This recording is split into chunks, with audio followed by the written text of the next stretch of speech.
Assalamualaikum warahmatullahi wabarakatuh. Salam sejahtera buat kita semua.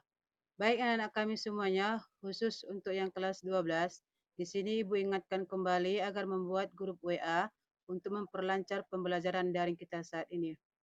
Silakan anak-anak kami buat ke WA Ibu 08 13 70 22 67 90.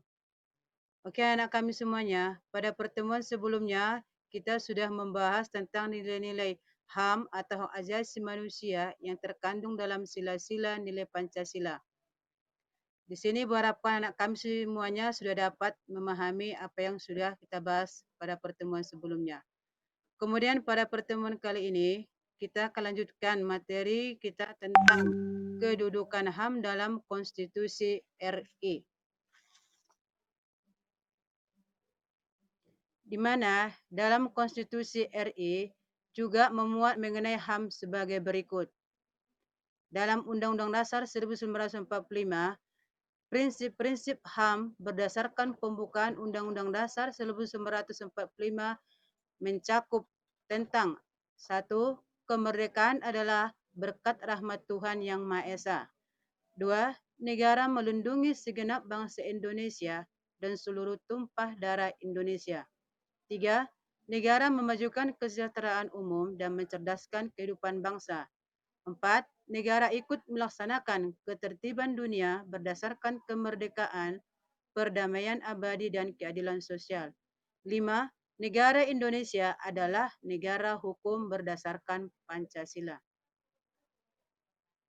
Kemudian dalam Undang-Undang Nomor 39 Tahun 1999, di mana peraturan perundang-undangan tentang HAM di Indonesia diwujudkan dalam Undang-Undang Nomor 39 Tahun 1999 tentang HAM yang terdiri atas 105 pasal meliputi HAM, perlindungan HAM, pembatasan terhadap kewenangan pemerintah, serta Komnas HAM yang merupakan lembaga pelaksanaan atas perlindungan HAM.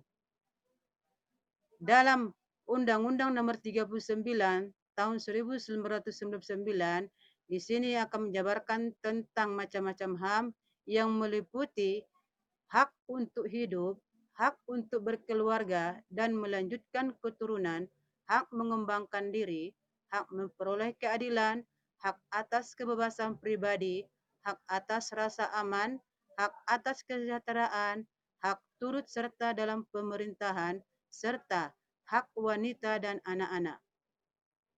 Undang-Undang Nomor 39 Tahun 1999 juga mengatur tentang kewajiban dasar manusia Indonesia menghormati hak asasi orang lain konsekuensinya, serta tunduk pada peraturan perundang-undangan yang berlaku.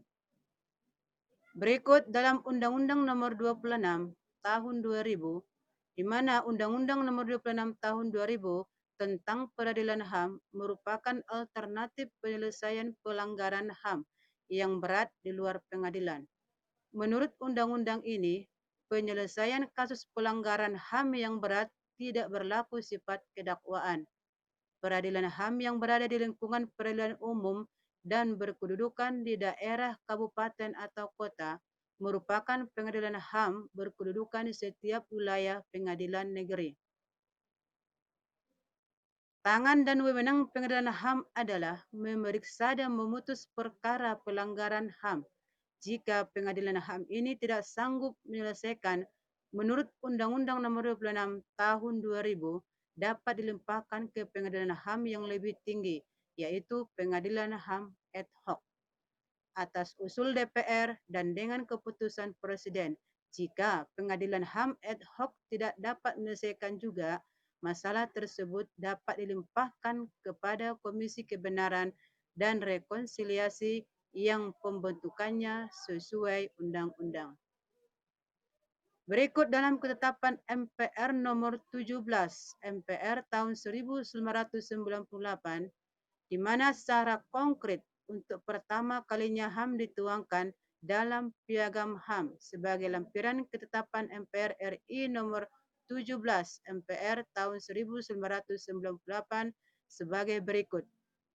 Yang pertama, hak untuk hidup meliputi berhak untuk hidup, mempertahankan hidup, dan kehidupan yang termaktum dalam pasal 1.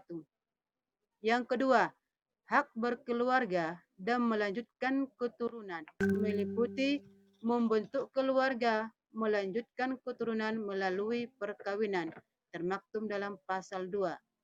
Yang ketiga, hak mengembangkan diri meliputi berhak atas pemenuhan kebutuhan dasarnya untuk tumbuh dan berkembang secara layak, termaktum dalam pasal 3.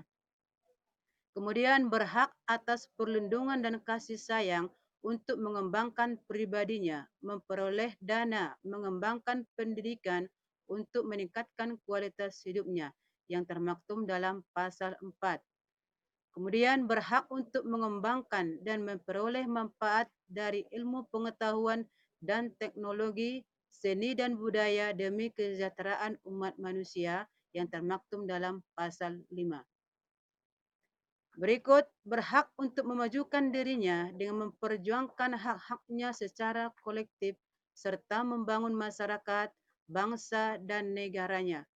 Yang keempat, hak keadilan yang meliputi berhak atas pengakuan jaminan, perlindungan, dan perlakuan hukum yang adil yang termaktum dalam pasal 7. Kemudian berhak mendapat kepastian hukum dan pengakuan yang sama di hadapan hukum yang termaktum dalam pasal 8. Kemudian dalam hubungan kerja berhak mendapat imbalan dan perlakuan yang adil dan layak yang termaktum dalam pasal 9. Kemudian berhak atas status kewarganegaraan yang termaktum dalam pasal 10. Berikut berhak atas kesempatan yang sama untuk bekerja, termaktum dalam pasal 11. Berikut berhak memperoleh kesempatan yang sama dalam pemerintahan yang termaktum dalam pasal 12. Kemudian yang kelima, hak kemerdekaan yang meliputi berhak memeluk agamanya masing-masing dan beribadat menurut agama dan kepercayaannya itu yang termaktum dalam pasal 13. Kemudian berhak atas kebebasan menyatakan pikiran dan sikap sesuai nurani yang termaktum dalam pasal 14. Kemudian bebas memilih pendidikan dan pengajaran yang termaktum dalam pasal 15. Kemudian bebas memilih pekerjaan yang termaktum dalam pasal 16. Kemudian bebas memilih kewarganegaraan yang termaktum dalam pasal 17.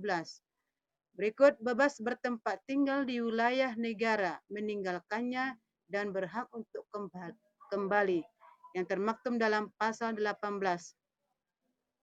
Berikut bebas atas kemerdekaan berserikat, berkumpul dan mengeluarkan pendapat yang termaktum dalam pasal 19.